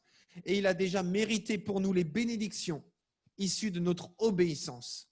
Alors nos regards doivent maintenant se porter sur le Christ seul et non pas sur le Christ plus nos performances. Il y a quelqu'un pour dire amen à ça? Nous sommes sauvés par la grâce et nous devons vivre par la grâce seule. Alors si tu es chrétien convaincu ou si tu es encore hésitant, l'évangile est pour toi. Parce que l'évangile, c'est ça. C'est la grâce de Dieu en Jésus-Christ. Et je termine avec Romains chapitre 1, verset 16. C'est encore une fois l'apôtre Paul, champion, qui dit « Car je suis fier de l'évangile. » De l'évangile. Vraiment de l'évangile, quoi. Je veux dire, pas de la compétition, mais de l'évangile. Je suis fier de l'évangile parce que c'est la puissance de Dieu par laquelle il sauve tous ceux qui croient. Les Juifs d'abord, parce que c'était les premiers destinataires, et les non-Juifs, ça veut dire tous les autres. Je suis fier de cet évangile-là. Je suis fier de ce que Jésus a accompli. Non pas pour moi seulement, mais pour l'humanité tout entière. Je suis fier d'annoncer ce message, parce que c'est un message de vie. Ce n'est pas un message de condamnation. Ce n'est pas un message écrasant. Jésus lui-même a dit, prenez sur vous, venez à moi, vous tous qui êtes fatigués et chargés, et je vous donnerai du repos. Et prenez sur vous mon joug, parce que mon joug est léger. Et si nous sommes chrétiens et nous vivons avec un fardeau qui nous écrase, c'est que nous ne vivons pas sous le joug du Seigneur Jésus. Venons à l'Évangile, revenons à l'Évangile. Que nous soyons chrétiens ou non, venons à l'Évangile. Gloire à toi Jésus, je vous invite à la prière. Père éternel, merci Seigneur Jésus. Seigneur mon Dieu, je te bénis parce que je sais que ce message et cette série de messages est tellement fondamentale. Seigneur, tu me parles, tu nous parles. Seigneur, c'est tellement facile, c'est instinctif en nous de déraper. C'est instinctif en nous de prendre des distances avec ta grâce. C'est instinctif en nous, Seigneur, de vivre dans la performance ou dans la honte de ne pas arriver à la performance. Seigneur, nous ne voulons plus marcher dans la culpabilité. Nous ne voulons plus marcher comme si tu n'avais pas déjà tout accompli. Je te prie aussi pour tous ceux qui nous écoutent ou qui sont en direct ce matin et qui sont en recherche. Peut-être qu'ils se posent des questions, peut-être qu'ils cherchent leur voie, peut-être qu'ils ne savent pas si tu existes ou ils croient que tu existes, ne savent pas si la foi chrétienne est la seule manière de vivre selon Dieu. Alors je te prie de les éclairer par ton évangile. Parce que si Paul a consacré sa vie à partir de sa rencontre avec toi, à annoncer cet évangile, c'est parce qu'il fait toute la différence. Dans toutes les autres religions, chaque religion a un message. Et chaque message est respectable. Et je veux dénigrer personne. Le message de l'évangile est unique. Il n'y en a pas de pareil. Parce que ce message n'est pas axé sur l'homme, mais il est axé sur Dieu. Ce message nous permet de savoir qu'il est possible aujourd'hui d'avoir des certitudes. Parce que ces certitudes ne sont pas basées sur nos capacités ou sur nos ressources personnelles ou sur nos performances. Mais ces certitudes sont basées sur ta parole. Elles sont basées sur ce que tu dis et sur ce que tu fais toi. Et dans la foi chrétienne, nous pouvons nous réjouir, nous pouvons chanter Dieu, nous pouvons louer Dieu en toutes circonstances. Quoi que nous vivions et quoi que nous ressentions et quelles que soient les circonstances de nos vies. Parce que notre louange n'est pas basée sur nous, cette religion n'est pas basée sur nous, mais elle est basée sur cette relation avec Dieu qui dit, qui parle, qui agit, qui transforme, qui guérit, qui libère, qui met en lumière aussi les zones sombres de nos vies afin de nous en délivrer. Alors nous sommes heureux de cet évangile, nous sommes fiers de cet évangile, non pas pour dénigrer ou mépriser qui que ce soit, mais simplement pour annoncer qu'aujourd'hui, il est possible de vivre une vie différente parce que Christ a payé le prix une fois pour toutes. Alors Jésus, nous voulons aujourd'hui vivre dans cet évangile. Je te prie vraiment de nous purifier, d'envoyer ton esprit en nous, plus profondément encore en nous, afin que nous puissions nous abandonner et abandonner tous ces instincts qui nous poussent à vivre par nos performances et parfois à juger ceux qui semblent moins performants que nous. Pardon, Seigneur, pour tous ces jugements. Pardon pour tous ces dénigrements. Pardon pour toutes ces fiertés parfois mal placées que nous avons. Pardon pour tous ces regards parfois accusateurs sur ceux qui semblent moins performants que soi. Pardon, Seigneur, parce que dans cette parabole, tu as clairement dit que c'est celui qui s'est senti indigne devant toi qui a été pardonné, et pas celui qui se sentait juste devant toi, qui se sentait pardonné, qui a été pardonné, pardon. Merci Seigneur mon Dieu pour ton œuvre. Continue à nous transformer. Continue à nous faire comprendre ta parole. Nous accueillons l'évangile ce matin. Nous accueillons ton évangile dans nos vies. Que nous soyons croyants ou non croyants, que nous soyons chrétiens convaincus ou en recherche, nous vous accueillons ce matin ton évangile. Et je te prie pour cette série de prédications, qu'elle soit transformatrice, qu'elle soit bouleversante pour nos vies et que ce soit l'occasion pour nous d'accueillir les bons fondements dans nos vies, afin que nous vivions dans une nouveauté de vie par l'évangile de Jésus-Christ, au nom de Jésus-Christ. Et tous ceux qui sont convaincus disent Amen et Amen. Que vous soyez ici à Pontoise ou chez vous, dites Amen à cette prière. Amen. Est-ce qu'on peut rendre gloire à Dieu? Amen. Merci Seigneur Dieu. Dieu Tout-Puissant, merci Seigneur. Je vais inviter le groupe de louanges à venir sur le devant et on va continuer avec un dernier chant. Et après, je vais laisser la place à Annie pour les annonces. Merci Seigneur. On va se réjouir ensemble encore. Amen. Vous êtes là ou pas? Amen. Alors mettons-nous debout avec nos masques. Et si vous êtes chez vous, vous n'êtes pas obligé d'avoir un masque. Et puis mettez-vous aussi debout, réjouissez-vous, chantez la gloire de Dieu. C'est bientôt le temps du repas. Il y aura l'occasion aussi de se réjouir avec un bon repas. Mais maintenant, on va encore se réjouir dans la présence de Dieu. Amen.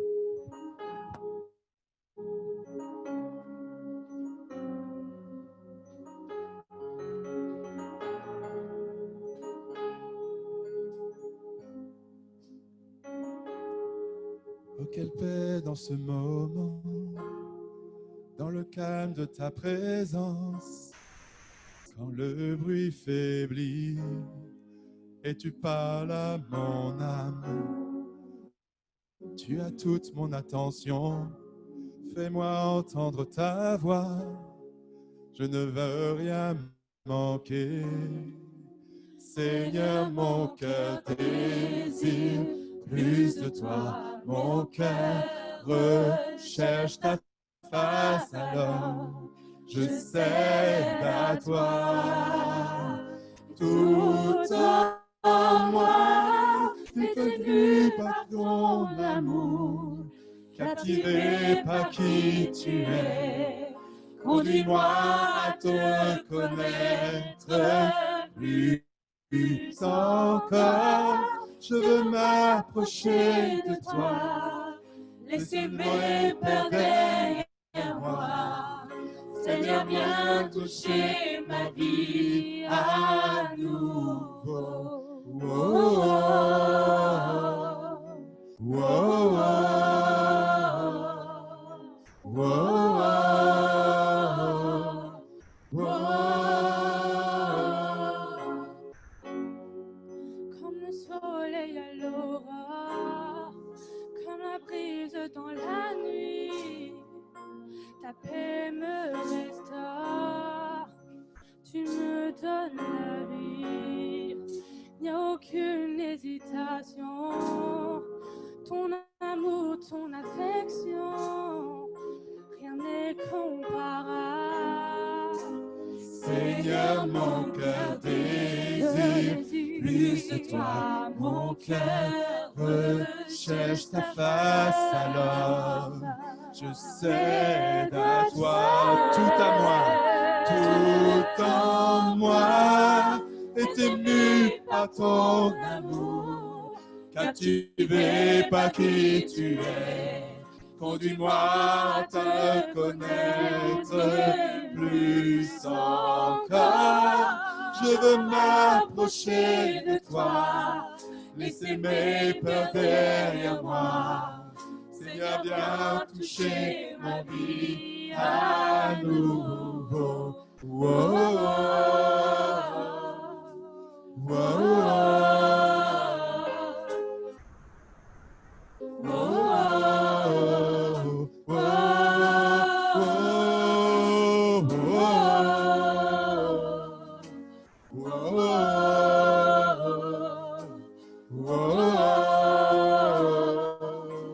oh, à toi j'ouvre mon cœur, Seigneur.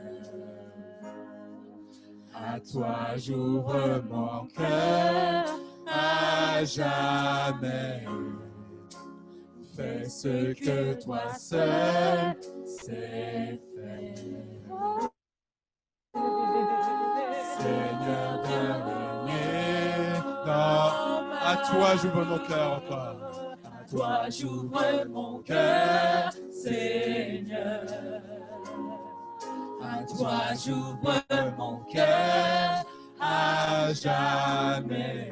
Donc fais ce que toi seul sais faire. Toi seul sais faire ces choses. Seigneur, viens régner dans ma vie. À toi j'ouvre mon cœur, Seigneur. À toi j'ouvre mon cœur à jamais. Fais ce que toi seul sais faire. Jésus, viens régner dans ma vie. Na na na na na na na na na na na na. Na na na na na na na. Na na na na na na. Na na na na na na na.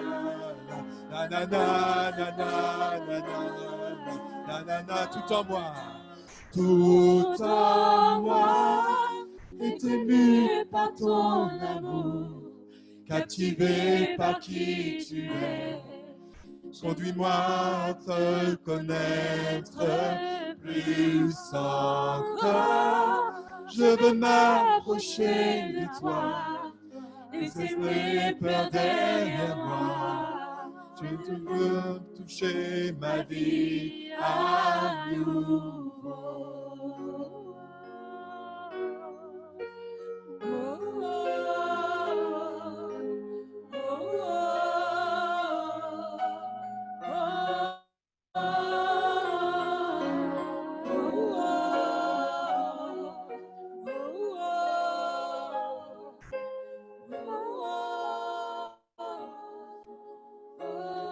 Tu es Dieu de grâce et d'amour, Dieu Seigneur. Tu es Dieu de grâce et de bonté, Seigneur. C'est ta bonté qui permet que cette grâce s'exprime, Seigneur Dieu vivant. Donne-nous de ne pas vivre, Seigneur, sous la condamnation, mais dans ta grâce, Seigneur. Et d'associer cette grâce à nos efforts, Seigneur Dieu puissant. Père de tout, alléluia. À toi j'ouvre mon cœur. À toi j'ouvre mon cœur, Seigneur. À toi j'ouvre mon cœur à jamais. Fais ce que toi seul sais faire. Jésus, viens régner dans ma vie.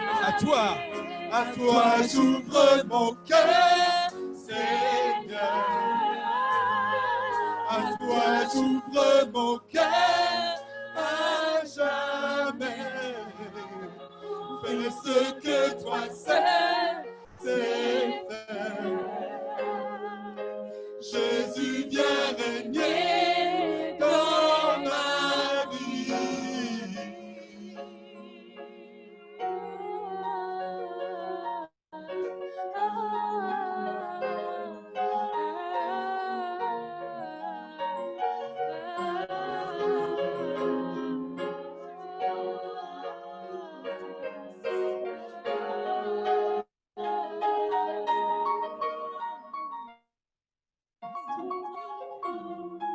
Tout en moi est ému par ton amour, Captivé par qui tu es, conduis-moi à te connaître plus encore. Je veux m'approcher de toi, laisser mes peurs derrière moi. Seigneur, viens toucher ma vie à nouveau. À toi la gloire. À toi l'honneur et la majesté, Dieu saint. Alléluia. Amen. Amen. Amen. Dieu saint. Merci Seigneur. Samuel, chant magnifique, magnifique. Merci Seigneur pour ceux qui sont inspirés pour écrire de tels chants. Vraiment qu'ils soient bénis parce que voilà, tous ces chants sont écrits, inspirés, composés. Voilà, je vais vous faire quelques annonces. C'est une joie de faire quelques annonces simples. Et c'est l'été qui commence et donc on alterne les temps de prière le mardi avec les études et Jean-Yves a été vraiment inspiré vendredi soir parce qu'il a utilisé Hébreux 12 qui parle de la correction de Dieu et de la grâce de Dieu dans le verset où il est dit que personne ne soit privé de la grâce de Dieu. Il était vraiment inspiré, c'est comme s'il avait préparé le terrain en fait sur ce passage de la grâce. Merci. Alors, j'ai besoin que les annonces soient, avancent sur la vidéo. Voilà, superbe. Donc, on voudrait aussi vous remercier pour les dons toujours et les dîmes qui sont faits dans l'Église, pour le fonctionnement de l'Église qui bien sûr continue. Alors, j'avais une petite enveloppe, je crois que je l'ai posée ailleurs, mais notre trésorière Sarah propose aussi de mettre à jour vos enveloppes pour la traçabilité simplement de vos dons et vos dîmes. Donc, n'hésitez pas à mettre, quand vous venez ici dans les lieux, les enveloppes dans les paniers ou en tout cas les donner à Sarah pour les différents mois qui sont passés afin qu'elle puisse vraiment avoir une trace avec les mois et vos noms pour les enveloppes. Voilà, merci à tous pour ces dons et cette générosité. Voilà, de la part de Georges qui est responsable du groupe de louanges, il fait une petite annonce style western. Wanted, on a besoin, il y a besoin dans ce groupe d'adorateurs, donc de musiciens, de chantres, ou chanteurs, de poètes et toute autre forme d'art. C'est pour ça qu'on a noté en bas dessinateurs, danseurs. Si vous faites d'autres formes artistiques, ne vous dites pas oui, mais moi je chante pas. Le chant, c'est vraiment une toute petite partie de ce qu'on peut exprimer à Dieu. Donc vraiment, soyez libres. Et si vous avez des doutes, venez voir Georges, venez voir les uns les autres en disant, voilà, moi je sais faire ça, qu'est-ce que je peux faire avec ça? Et Dieu prend, vraiment, il prend dans notre panier les petites choses qu'on lui donne et il en fait un bouquet, il en fait quelque chose de magnifique. Donc voilà, n'hésitez pas parce qu'il y a vraiment des besoins dans le groupe et puis aussi pour vraiment exprimer ce que Dieu a mis dans vos cœurs et vos talents. Et vous avez tous des talents de différentes natures. Voilà, donc n'oubliez pas qu'il y a une chaîne YouTube qui était créée donc, au début de ce confinement de façon à ce que toutes les vidéos qui ont été faites et tous les montages de culte soient simplement visibles par vous. Vous pouvez donc les regarder, et sélectionner dans ce panel de différentes vidéos ce que vous souhaitez revoir ou voir parce que vous n'avez été pas disponible au travail ou à différents moments. Donc, n'hésitez pas, c'est la page donc Église de Dieu Pontoise sur laquelle vous avez toutes les vidéos et tout l'historique de ce qui a été fait avec des beaux visuels. Voilà. Donc, mardi, 20h30, sur place et en Zoom, donc c'est les deux. Vous pouvez venir sur place, ceux qui ont envie de se déplacer, de voir les gens physiquement. Il y a une animation de prière ici, dans les locaux, et sinon sur Zoom, si vous le souhaitez, donc de vous connecter de la maison. Si vous avez simplement des enfants à la maison, ou que vous rentrez tard, ou que vous pouvez ne rester qu'un certain temps, eh bien vous pouvez vous connecter. Voilà. Voilà, exactement. Donc sur l'été aussi, petit changement. Les groupes de maison qu'il y a dans les différents quartiers ou les différentes villes font une pause. Il y a besoin de faire une pause aussi sur l'été. Voilà, donc pas de groupe de maison sur ce mois, en tout cas à partir de mi-juillet jusqu'à la fin août. Et les groupes reprendront plus tard. Là aussi, n'hésitez pas à venir nous voir si vous avez envie d'ouvrir un groupe de maison, si vous avez une possibilité, que vous êtes en questionnement, où vous dites, voilà, j'ai ma maison ou mon appartement, mais je ne suis pas sûre de pouvoir animer, ou inversement, j'aimerais bien animer, mais je n'ai pas forcément la place. Venez voir Philippe ou l'un d'entre nous pour que les groupes se multiplient, parce que c'est vraiment essentiel. Les groupes de maison, c'est vraiment, c'est aussi la base de la vie de l'Évangile, et c'est là qu'on peut grandir avec des petits groupes où chacun peut s'exprimer, chacun peut questionner, chacun peut être vraiment libre dans son expression. Voilà, cette série dont on va continuer, Ma grâce te suffit, dans les prochains dimanches, donc dimanche 12 juillet à 10h30. Ce culte sera suivi aussi d'un temps de jeûne et de prière, sur le repas de midi. Chacun jeûne comme il le souhaite sur cette journée, mais en tout cas, il y aura une présence ici pour un jeûne et prière, pour soutenir des sujets qui ont besoin de plus que juste prier, mais où il faut jeûner, que ce soit pour notre pays, mais aussi pour des sujets que les uns les autres apporte dans ce temps-là. Donc, dimanche prochain, ma grâce te suffit et le jeûne et prière à la suite, ici en présentiel dans l'église. Voilà, je crois qu'on a fait le tour. On va vraiment, je vous propose de vous lever, ceux qui êtes ici en présence ou chez vous aussi, qu'on puisse vraiment se tenir devant Dieu, ce Dieu de grâce, mais aussi ce Dieu saint.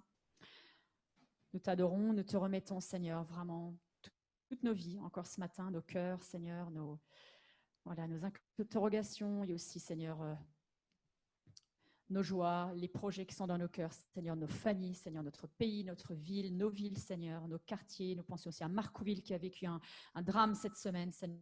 Nous voulons porter ces familles, Seigneur, qui ont été délogées, mon Dieu, et vraiment, Seigneur, merci pour ta grâce. Bénis, Seigneur, cette mairie qui doit s'occuper de ce problème, de cet incendie qui a eu lieu dans ce quartier où déjà les gens sont en difficulté. Seigneur, nous bénissons ce quartier. Nous te demandons ta grâce. Seigneur, que vraiment nous puissions être des témoins et que les églises chrétiennes et les associations puissent aussi être un témoin dans ce contexte.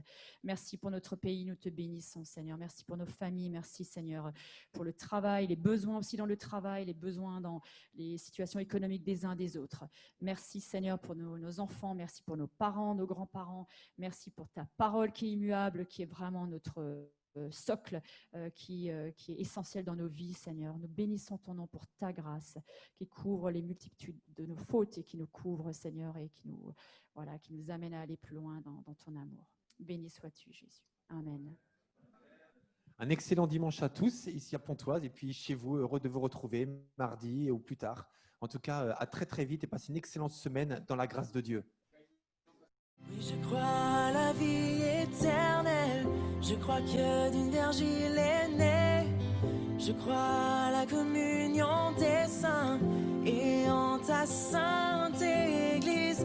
Oui, je crois à la résurrection quand Jésus reviendra. Car oui, je crois dans